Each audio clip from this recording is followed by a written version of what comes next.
বিরাট কোহলি বা রবি শাস্ত্রীর সময় ইন্ডিয়ান ক্রিকেটে ইয়ো টেস্ট ছিল, যেটা আসলে ক্রিকেট বিশ্বে খুব প্রচলিত একটা সিস্টেম। তবে এখন তারা ব্রঙ্কো টেস্ট আনতে যাচ্ছে। ব্রঙ্কো টেস্টটা কী আসলে? নতুন ট্রেনার এসেছেন ইন্ডিয়ান ক্রিকেটে, তার পরামর্শে গৌতম গম্ভীরের এই টেস্টটা খুব পছন্দ হয়েছে।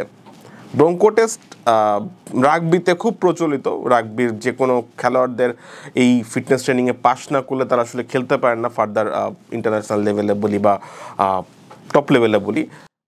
এই টেস্টটাতে প্রথমে 20 মিটার দৌড়ে আবার টাচিং লাইনে ফিরতে হয়, তারপর আবার 40 মিটার দৌড়ে আবার টাচ লাইনে ফিরতে হয়, এরপর আপনার 60 মিটার দৌড়ে আবার টাচ লাইনে ফিরবেন। এটা একটা ধাপ।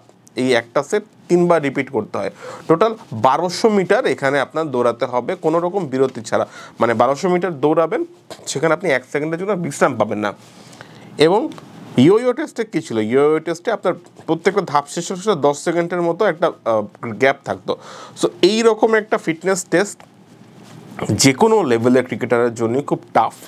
এবং সেটা যদি রোহিত শর্মা হয়, যার আসলে ফিটনেস ইস্যুর কারণে গত 4-5 বছরে তিনি ভুগেছেন, সেখানে তার একটা সংকট আসন্ন।